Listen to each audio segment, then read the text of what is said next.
जब नन्हे बच्चों ने इतिहास को जीवंत कर दिया, स्कूल बना सामाजिक क्रांति का मंच। सावित्रीबाई फुले की जयंती पर दिखा जागरूक भारत। गोंदिया जिले से एक प्रेरणादायक खबर सामने आई है। जिला परिषद प्राइमरी स्कूल एकोड़ी में क्रांति ज्योति सावित्रीबाई फुले की जयंती बाल दिवस के रूप में बड़े ही उत्साह और गौरव के साथ मनाई गई। इस खास मौके पर स्कूल के छोटे छोटे छात्र छात्राएं स्वयं सावित्रीबाई फुले के रूप में नजर आए और उनके जीवन, संघर्ष और शिक्षा क्रांति को जीवंत रूप से प्रस्तुत किया। कार्यक्रम के दौरान बच्चों ने वेशभूषा, भाषण और प्रस्तुतियों के माध्यम से ये संदेश दिया कि शिक्षा ही समाज परिवर्तन की सबसे बड़ी ताकत है। इस आयोजन में स्कूल समिति के चेयरमैन अरुण कुमार बिसेन, सदस्य चंद्र कुमार वडते, महेंद्र कनोजे, पत्रकार एवं सदस्य स्वाति ताई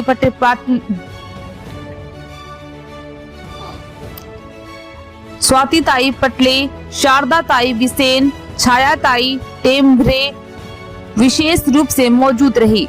कार्यक्रम की गरिमामयी उपस्थिति में स्कूल के मुख्य अध्यापक ताजने सर, सहायक शिक्षक Harinkhede sir, Harinkhede madam, Mansod madam, Patle madam और स्वयं सेवक रिनायत मैडम भी शामिल रही। कार्यक्रम के दौरान बंसोड़ मैडम ने क्रांति ज्योति सावित्रीबाई फुले के जीवन पर विस्तार से प्रकाश डालते हुए बताया कि कैसे उन्होंने महिला शिक्षा की शुरुआत कर समाज में नई चेतना जगाई। बच्चों ने इस प्रेरणादायक जानकारी के लिए मैडम को तालियों के साथ बधाई भी दी। निश्चित ही ऐसे कार्यक्रम बच्चों में संस्कार, साहस और समानता का भाव जगाने का काम करते हैं और सावित्रीबाई फुले की विचारधारा को आने वाली पीढ़ियों तक पहुँचाते हैं।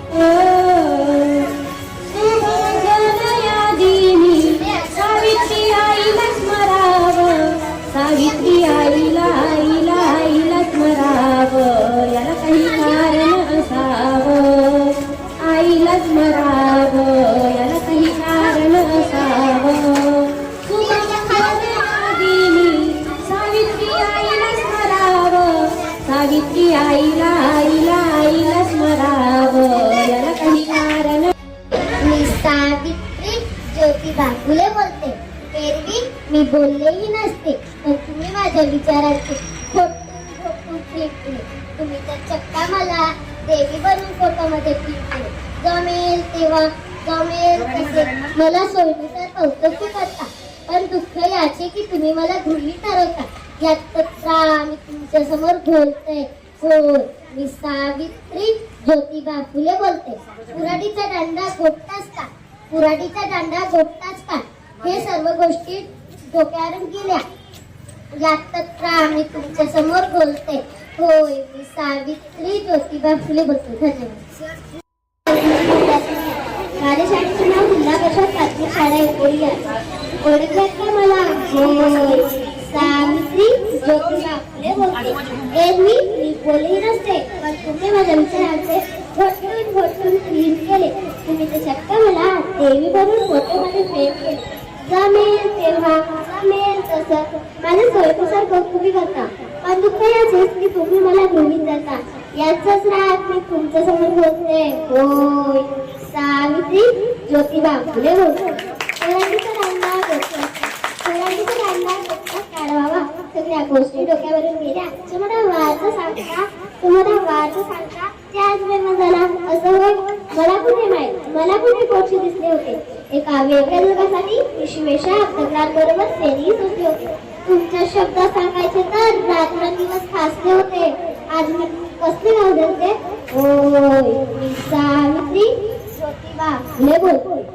आम्ही तुमच्यासाठी शाळा काढतो. ही कोणती उपकाराची भाषा नाही. आजच्या बाजार समाजासारखा हा पेट बाजार वर्षाचा नाही. मी विचारून गेले होते. आम्ही कोण केले पचवले आहे. हल्ली मात्र तुम्ही आमच्या आत्मसन्मानाला दिवसले आहे. म्हणूनच मी तुमच्या बैरकांकडे घराणे घालते. ओ, सावित्री ज्योतिबा फुले बोलते. धन्यवाद. आणि ते मोठं काम आम्हाला पुढे आणण्याचं काम आणि आपल्या जीवनाचा त्याग करण्याचे काम ह्या माईंनी केलेलं आहे. त्यामुळे त्यांनी शिक्षणामध्ये मोठी क्रांती घडवून आणलेली आहे आणि त्या क्रांतीमुळे त्याचा परिणाम असा झाला आहे की स्त्री आज घाबरत नाही आहे, निडर बनलेली आहे. तुम्ही कल्पना करा की त्या काळामध्ये स्त्रियांना चूल आणि मूल एवढंच काम माहित होतं. त्यांना घराच्या बाहेर सुद्धा निघता येत नव्हतं. त्या काळात त्या बाईनं स्वतःला समाजाचा द्वेष तिरस्कार स्वीकारून ती बाई समोर आली आणि तिनं आमच्यासाठी एवढं मोठं कार्य केलेलं आहे. तर त्यांच्या कार्याला माझा मानाचा प्रणाम.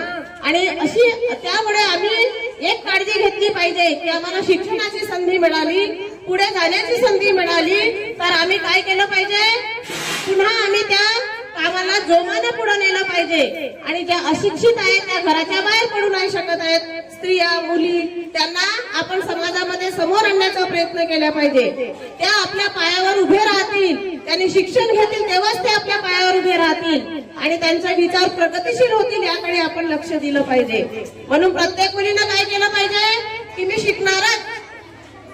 स्त्री शिकली तर ती काय करते, सर्व घराचा उद्धार करते. अडाणी आई घर वाया जाई म्हणतात. आणि शिकलेली आई असेल तर ती आपल्या मुलांना माझा मुलगा कसा प्रगती करेल याकडे लक्ष देते, आहे की नाही. तर तुम्हाला खूप शिकावं लागेल आणि खूप शिकण्यासाठी तुम्हाला सावित्रीबाईंना आदर्श मानावे लागेल. आणि नेहमी तुम्ही स्मरणात ठेवा की सावित्रीबाई सारखं आपण त्यांचे कार्य पुढे नेऊ शकू. आणि